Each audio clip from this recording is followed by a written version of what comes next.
নমস্কার বন্ধুরা, ইলা ড্যান্স অ্যান্ড ক্রিয়েটিভ আইডিয়াসে তোমাদের সবাইকে স্বাগত।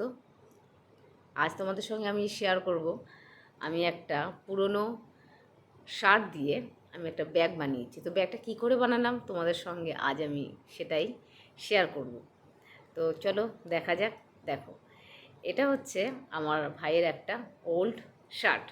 তো শার্টটা নর্মালি নিচে দিকটা একটু রাউন্ড শেপ থাকে, আমি সোজাসুজিভাবে এটাকে কেটে নিচ্ছি।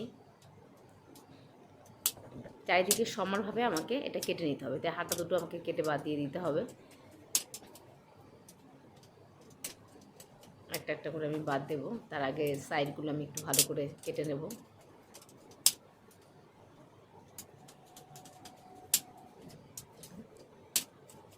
হাতাটাকেও আমাকে বাদ দিতে হবে, এবং ওপরে যে অংশটা রয়েছে সেটাও বাদ দিতে হবে। স্কেলটা সমানভাবে রেখে আমাকে কিছু সাজিয়ে কেটে নিতে হবে।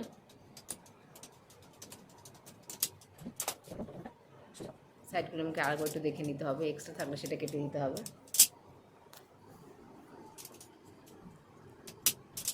এবার বোতামগুলো খুলে আমি দেখে নেব ভেতরে কতটা অংশ কাটা হয়েছে, সেগুলোকে আমাকে পরে জুড়ে দিতে হবে।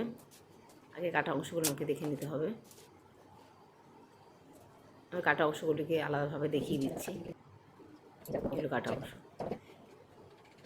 এবার দেখাচ্ছি যে রাইস ব্যাগটা আমি ইউজ করেছি লাইলিন হিসাবে। মাঝ বরাবর এটা আমাকে কেটে নিতে হবে। তোমরা চাইলে অন্য কিছু ইউজ করতে পারো, কোনো কাপড়ের টুকরো, যেটা খুশি। আমার এটা পছন্দ হয়েছে তাই আমি এটা ইউজ করছি। এর উপরে আমি যে আমার কাপড়ের টুকরোটা আমি এখানে বসিয়ে নেব, বসিয়ে রাইস ব্যাগটা জামা অনুযায়ী কেটে নেব। এরপর হাতা থেকে দুটো পার্ট আমাকে বার করতে হবে, দুটো হাতা থেকে দুটো পার্ট 10x10 হিসেবে আমি কেটেছি। চারিদিকে সমানভাবে কেটে আমাকে এর সঙ্গেই রাইস ব্যাগের দুটো টুকরো নিয়ে অ্যাটাচ করে চারিদিকে মুড়ে সেলাই করে নিতে হবে। এটা আমি ব্যাগের সঙ্গে অ্যাটাচ করব। এরপর রাইস ব্যাগটাকে মুড়ে চারিদিকে সেলাই করতে হবে এবং এর সঙ্গে আমার জামাটাকে অ্যাটাচ করে সেলাই করে নিতে হবে। এরপর হাতার যে সামনের অংশটা একটু কেটে হ্যান্ডেল হিসাবে ব্যবহার করব, তাই জাস্ট ফোল্ড করে আমি স্টিচ করে নিলাম।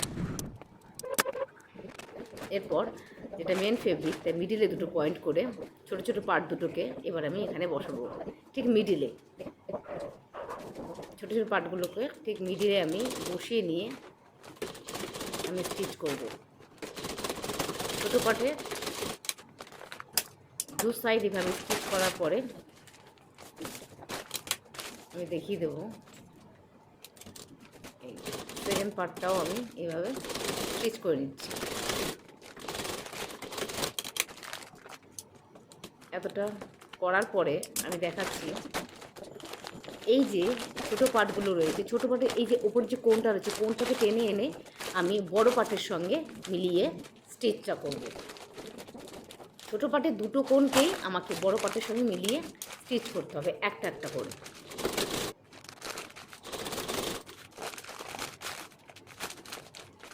সোজাসুজিভাবে আমাকে সেলাইটা করে নিতে হবে একটা করে।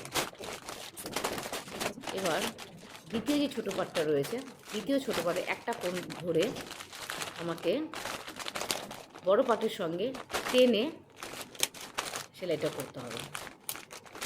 কোথাও যেন কুচকে না থাকে তার জন্য আমাকে টেনে সুন্দরভাবে বসিয়ে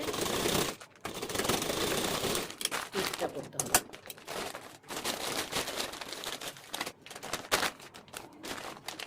এরপর যে আরেকটি কোণ রয়েছে সেই কোণটাও আমাকে টেনে মেন পার্টের সঙ্গে স্টিচ করে নিতে হবে।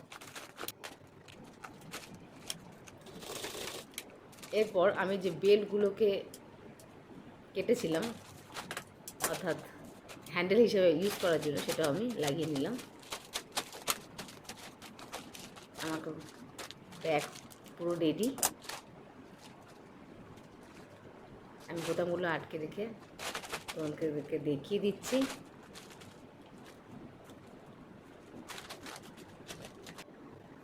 ব্যাগ পুরো সম্পূর্ণ রেডি, ব্যাগটা রেডি পুরো।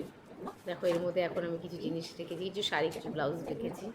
রেখে জাস্ট দেখানোর জন্য যে কত জিনিস এর মধ্যে ধরে। দেখো কতগুলো ব্লাউজ রেখেছি, এই ধরনের ছোটো ছোটো ব্যাগ করে যদি আমরা আলমারির মধ্যেও রাখি তাহলে একসঙ্গে অনেক শাড়ি, অনেক ব্লাউজ বা সায়া যাই হোক সব কিছু রাখতে পারি। তো কেমন লাগলো বন্ধু তোমাদের এই ব্যাগটা, তোমরা অবশ্যই জানাবে। আমার তো ভীষণ ভালো লেগেছে, ইচ্ছা আছে আমি আরও কটা ব্যাগ বানাবো এবং বিভিন্ন রকম পদ্ধতিতে। তো যদি তোমাদের কারো ভালো লেগে থাকে তাহলে অবশ্যই লাইক করো। এই হচ্ছে ব্যাগ। আবার ফিরে আসবো অন্যদিন। চলো টাটা, আজকের মতন টাটা।